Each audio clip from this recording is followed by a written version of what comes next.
Hello and welcome to SDU Business Review. We are talking about innovation management and more particular about absorptive capacity in innovation. That is Michael. And this is Falco. Yeah, nice to having you here and let's start. So Michael, what is absorptive capacity about? Well, as you can see on this slide, we have what's called inter-organizational knowledge. Basically, it's the knowledge that's outside the firm. Then within the firm, you recognize this knowledge, and then you assimilate it, and then you use this knowledge in a commercial need. Oh, I see. So it's not enough to just recognize it and identify it. It's also about exploiting it and using it in the innovation process. Yes, that's basically what absorptive capacity is. That's interesting. So we start at an individual level, seeing how this individual is able to absorb external knowledge, right? And that might be related to his prior knowledge, if he's able to acquire this new knowledge, so what he knows before, right? And also the diversity of his background, his experience he made, and his creativity. So when we say that it's an individual and he's in this incremental learning process, because when he wants to understand like very sophisticated novel domains, he first has to have a basic understanding. So you should start with early problems, solve those problems, and then you can continue, and then you go up the stairs, right? Yeah, you're building on prior knowledge. So now we have the absorptive capacity of the individuals, and then we put it into an organizational context, and then we have the organizational absorptive capacity, or what? Well, that is only partly true, because of course then you have those individuals coming together and they might be good in recognizing external knowledge, but they also have to work together in order to be able to exploit it. So I wouldn't say that the organizational absorptive capacity is the sum of individuals' absorptive capacity. That's not true, because you have to have a culture for absorptive capacity, also an innovative culture, and you have to be able to exploit it, and therefore people have to work together. Okay, so then we just think about an organization with different units, like the sales department, R&D, marketing, and the environment around it. And then one setup could be actually that you have, well then, gatekeepers between the different units and also one gatekeeper to the environment, and then then you have this guy with good absorptive capacity and he will translate somehow the external knowledge then. So that's how it works usually in companies, right? Yeah, but then you have some other problems, because what if this guy doesn't have the absorptive capacity to translate every knowledge that is in the company, or he just doesn't know the people good enough. Okay, so maybe he oversees some interesting knowledge, or maybe he brings in the wrong knowledge. Yeah, or maybe he translates it. Then he has more power to take decisions, right? So he can, maybe the process gets faster, but there's some uncertainty involved, and maybe he makes failures. Yeah, and it's also easy to know which person to contact in this situation. Okay. That's a benefit of it. Okay.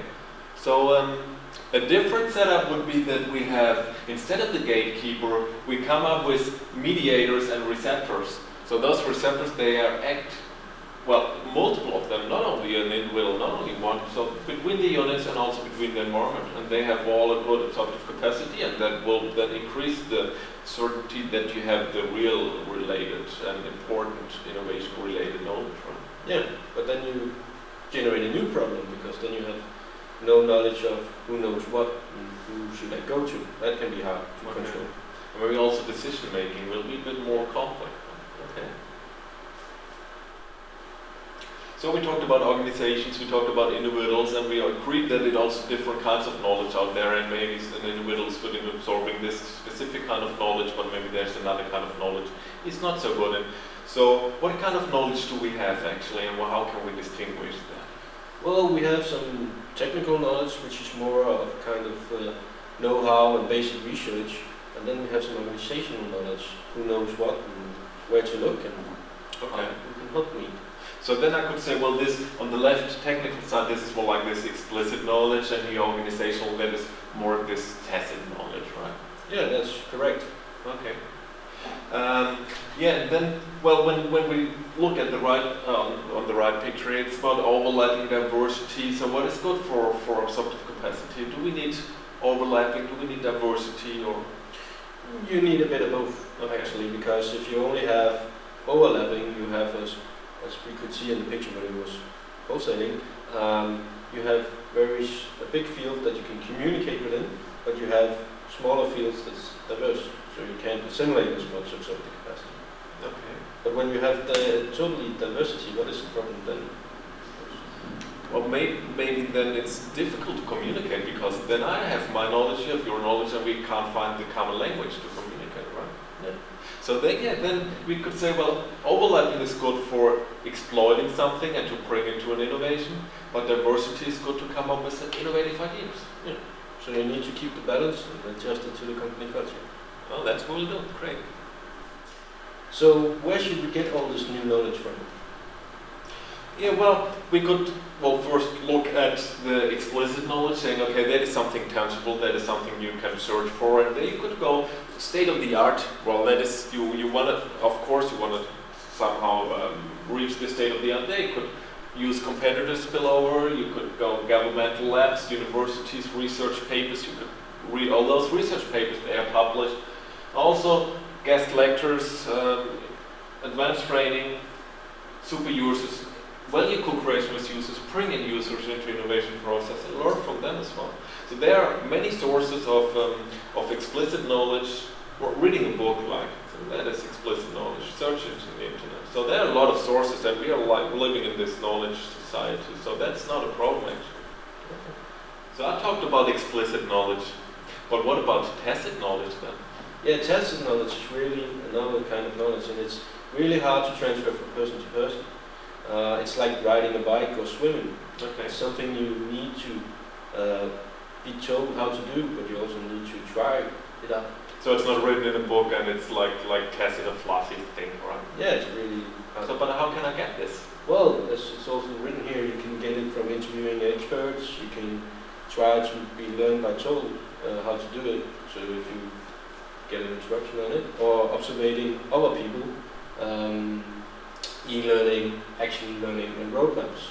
Well, that's interesting. And that reminds me actually to Confucius. I think you all know Confucius, this philosopher who is more than 2,000 years ago. He said, well, I hear and I forget, I see and I remember, I do and I understand. So that is what you're saying, right? If you do something, then you will start to understand it. But if you only hear it or read it, then you only get half of it maybe. And when we look at this graph, well, reading is 10% of your absorptive capacity actually. You could also call it absorptive capacity. When you read a book and you read it once and then you kept 10% from this only. So that's a waste of time reading a book. Of course it depends how carefully you read it, how often you read it, then you can improve this. Listening is a bit better, 30%, right? 30% you can recall afterwards. And when we go to multimedia practice is learning by doing, then we go up to 80%, that's much more efficient actually. And then, but then I'm wondering, well, when you look at the universities, well, they are teaching this frontal teaching, right? There is like they read the papers, they listen to the professor who is reading from a book, right? That is very old-fashioned.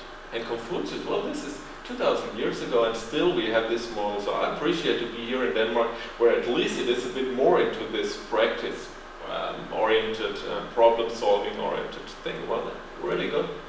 So that is how we can get the tacit knowledge. Yeah, and we're actually doing some multimedia right now. Yeah. Okay, Michael, now we talked about different kinds of knowledge, but when we take this as a package again and saying, okay, well, how important is it to have prior knowledge? Well, prior knowledge is important, especially for knowledge accumulating. As you can also see in this graph that's coming here, we have some different phases. This dashed line at the top is the highest level of knowledge in this field. And when you begin to accumulate knowledge, you start in the pre-catching up phase. You have no knowledge in this domain. And the growth of your knowledge is really, really slow. Okay. But at some point you end in, or you go into the phase that's called the catching up phase. And here this knowledge accumulation really starts to take off, and you really have a fast growth in knowledge accumulation. This then leads you into the pre-frontier sharing phase, where the knowledge growth is not that fast anymore, but you can still grow pretty fast. And in the end, you're going to end up in the frontier sharing phase. Now you're the leading person in this knowledge domain, and basically the knowledge accumulation speed goes slowly. That's very interesting, yeah. Because we talked about first individuals, then company-wise, and then we talked about Denmark, Scandinavia, and the learning abroad. And then we could explain the whole world economy. Right? We could say, well, in this frontier sharing phase, maybe that's countries like Denmark, Europe, or European countries, American USA, where they are somehow in this state-of-the-art level. For them, growing is very difficult because they are already there, right? And then you have, where we start here, pre-catching up phase, maybe you have some countries in Africa where they really have difficulties to get started and to get this knowledge base. And then we will look here where it's so growing so rapidly. Those are like the tiger states like India, China, Asian countries, which are very fast catching up to come to this level actually. And that's interesting to understand why the economic growth in China is so big compared to the Western countries. That's interesting. I like that. Yeah. So now we've been talking about individuals, organizations, and countries, but let's bring it back to the organizations. How can organizations then increase the ACAP? Well, one approach would be to look at the aspiration level in your company and try to bring this to a high level. Right? Yeah, but what if my company has a low aspiration level? Then you go there and you see a low aspiration level brings you to less innovation. And if you have less innovation, what comes then, right? Then you have a lower absorptive capacity, which then reinforces the aspiration level to a lower standard again. So you get demotivated somehow, right? Yeah, and then you have less innovation, less absorptive capacity, and then it keeps on going. Oh, that sucks, right? Yeah. But on the other hand, if you're highly motivated, if you have a high aspiration level, you come up with more innovation, and when you have more innovation, you're very proud of it, and you come to a high absorptive capacity. And then from there you go, this will increase your aspiration level. And once the aspiration level is even on a higher level, then you have more innovation, more absorptive capacity. So this is reinforcing. It brings you very up or very down, right? So you should work on the aspiration level. And as you might have seen in our last session about the SDU business review we had, that was about the dynamics of innovation, how the world is changing, competence destroying technologies, paradigm shifts, creative destruction. We brought in actually those wheels with wheel of innovation, wheel of operation, Schumpeter theory, that's what we explained to you. So how can absorptive capacity help here? Or is it that a tool to somehow react to those changes? Well, you could say it is, because absorptive capacity will help you in your proactiveness against these paradigm shifts and make you able to recognize these technology changes. So that you can react on it, and then you can come up with an innovation which helps to stay in this new paradigm then, right? Yeah, so you can stay in the paradigm and your operation wheel isn't destroyed. Yeah. But also maybe the absorptive capacity leads to paradigm shifts, that you have such absorptive capacity to come up with an innovation which then leads to a change. Yeah, and then you destroy the operations wheels of other companies. That might be good in terms of competition, right? Yeah. So absorptive capacity is quite an interesting tool, and managers should think about how to improve this in their companies. Yeah, they should. So we've been talking about absorptive capacity today, talking about prior knowledge, individuals, organizations, governments, and what more? I think we stressed how important absorptive capacity is in order for individuals, like for students, for professionals, for managers, but also for an organizational level, how important it is to have this absorptive capacity integrated in your innovation culture, in your company. Also, we talked a bit about this company policy level, very interesting. About diversity and overlapping, about aspiration levels, yeah. And also that it is not only about this identifying this knowledge, but also in somehow exploiting it. Otherwise, it's not only recognizing it, it's not enough actually. So keep on learning, right? That is what you should do, and that is what brings your company well, to a bright future. Yeah. So thank you for watching. And this has been an SDU business review, and thank you, Falco.